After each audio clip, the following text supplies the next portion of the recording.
Hey guys, thank you for tuning into the channel. Eric Bernaccio here, and we have week number 3 of Glorification Day. We have a special treat today with a testimonial sharing how this particular woman, Daniell Mottram, has overcome drug addiction and overcome homelessness and just everything else that comes along with the lifestyle of addiction, and how the Lord has sought her through her struggles and has continued to bless her and continues to bless her. She works in ministry work as a program supervisor of the Teen Challenge Rhode Island Providence Women's House. And it's just really great to hear this woman's story and where she was to where she is today. And I just hope that this story helps one person that's struggling and just inspires somebody to change their life and gives them hope. So without further ado, let's hear her story. My name's Danielle. I am 40 years old. I know. I've been clean for 4.5 years. If you would ask me 5 years ago, I would have told you I'd be dead. I don't drink today. I don't smoke today. I don't take medications today. And I'm not saying that there's anything wrong with anybody who does, but for me, I had to stop everything. I grew up in a house where my dad was an addict, and my mom was never really emotionally available. I think that she did the best that she knew how, but I never felt loved. I never felt accepted. I never felt good enough. And by the time I was 13, I was drinking and partying and having sex and doing anything that I could to fill this void inside, this part of me that never felt good enough, that never felt accepted, that never felt like I fit in, even though I had friends and I got good grades. I took all of that for granted. It was never enough. By the time I was 16, my using had gone beyond just partying. I would drink to black out. I would take anything anybody had. I didn't care. I ended up getting kicked out of my home. My mom couldn't put up with it. And car accidents and lying and staying out all night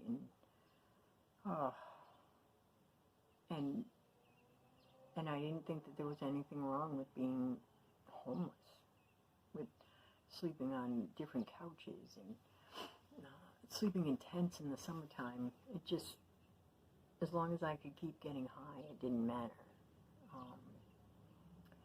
And by the time I was 19, I entered my first drug rehab.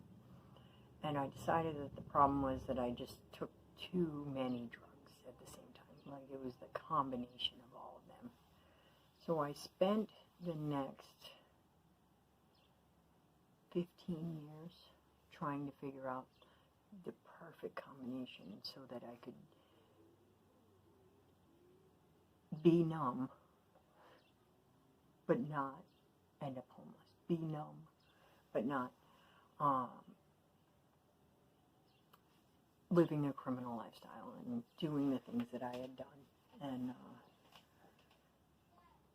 so at the age of 25, I had my daughter, and that was a really dysfunctional relationship and became abusive, and I started getting prescribed painkillers, and I thought that was what I was looking for my whole life. It numbed everything. And from the very first prescription, I didn't go a day without them. I couldn't. And then when I tried to quit them, I got really sick, and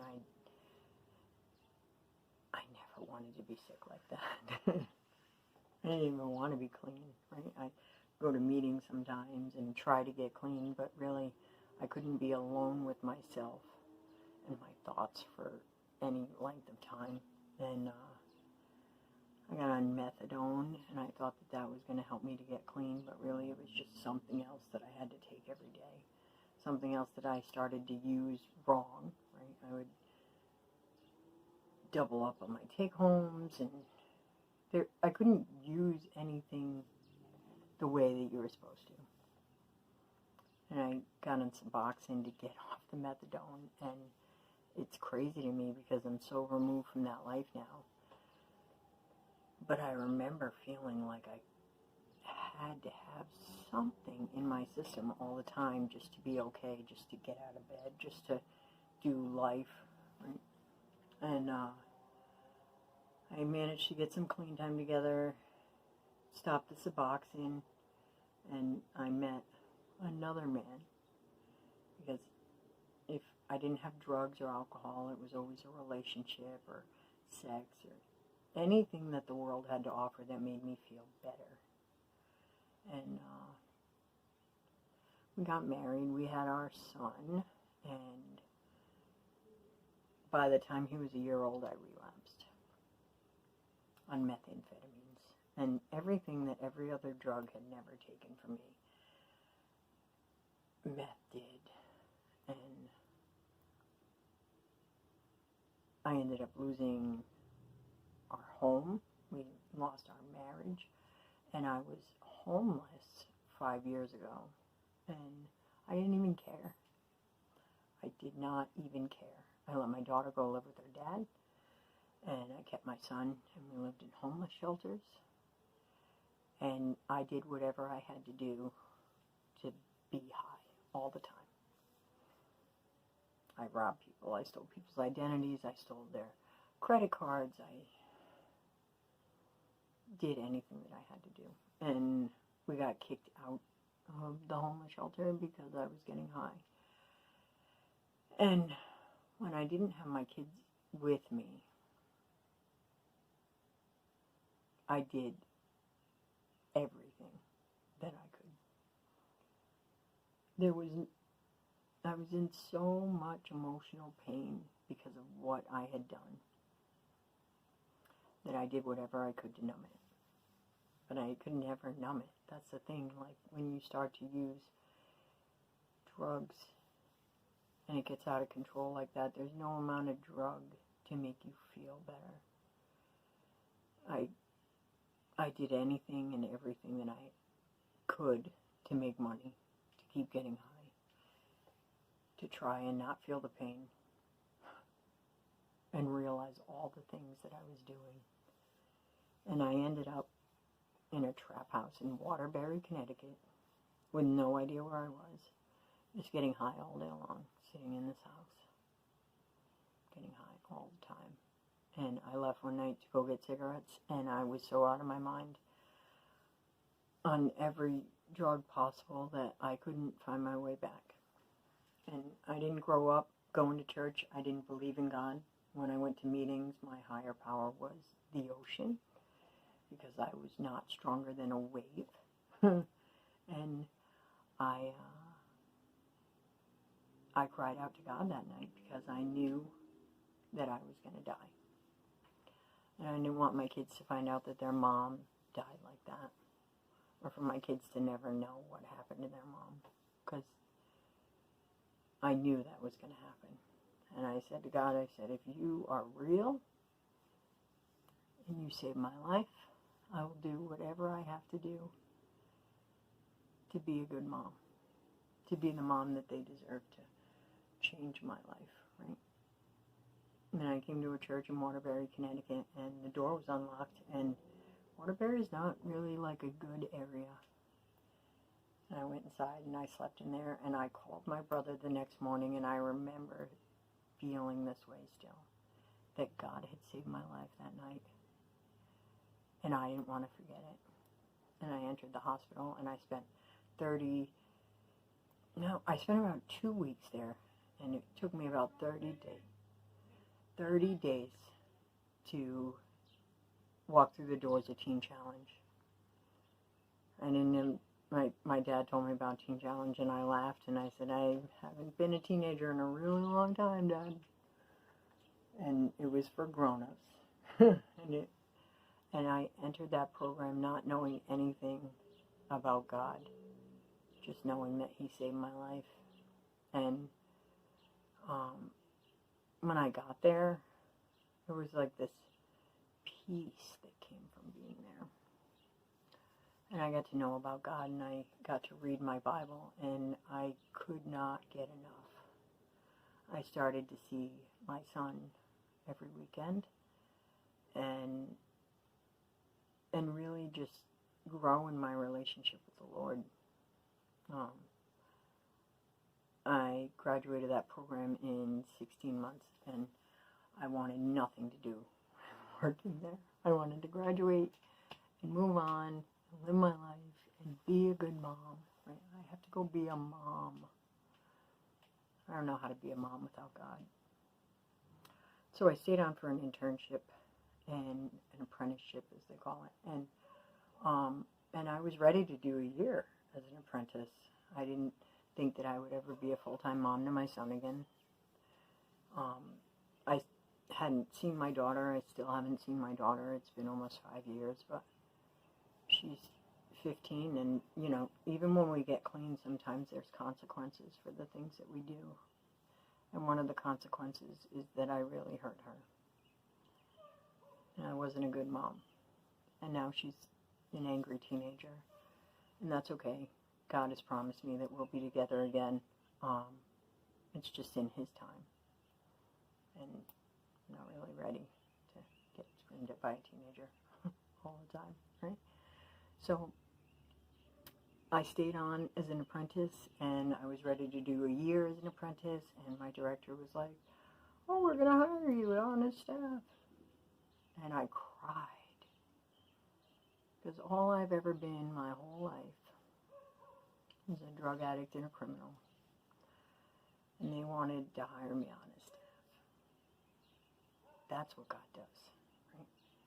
I get to be a full-time mom to my son today. It's like 8 o'clock at night, and I am exhausted from working all day at Teen Challenge, where I'm now the program supervisor, which is really just a fancy title for a lot of work, right? But I do it for God, because this is my purpose, to help other women. We're supposed to be opening a women and children's home in the near future, and that's where I'm supposed to be. Teen Challenge, Rhode Island.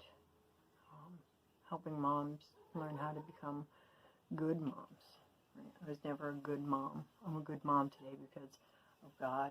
I belong to an amazing church, and I work in full-time ministry, and with the coronavirus, I help my son do his schoolwork in the morning, and it's like, and then grocery shopping, and all the things, right, that I can get so easily aggravated by. And I have to do all the things, right? But I'm alive today because God saved my life and gave me an amazing new life. He didn't just like get me clean and sober. He had so much more for me than that. And, you know, 4.5 years with no drugs, no alcohol, no cigarettes, no medication. That's only God. I couldn't be alone with myself for 2 minutes. I could never do this. Talk to a camera, look at myself in the mirror. I didn't like myself, and today I love myself because God made me a beautiful person from the inside out, and He changed everything about me. I love people today. I love myself today. That's something that I never did before. So I belong to a great church. I have an amazing purpose in the Lord. And I get to tell people about what Jesus has done in my life. I was 35 years old before anybody ever told me that Jesus loved me and He died for me, and that I could have a new life because of Him. And now that's what I tell people. And I help people with things that I've gone through, struggles that I've had. And that's my story. Wow, what an amazing story about how Jesus can help you overcome anything and how great he is. I really do appreciate Danielle and you participating in Glorification Day. And I really hope that your story just touches somebody today and helps them get out of a dark place or a rut or a place where they choose not to be, and just brings hope and inspires other people, especially women that may struggle with the same thing that you've gone through. I just hope everybody liked this video. So if you like the channel, please subscribe and tune in for next week. Everybody have a blessed day. Thank you.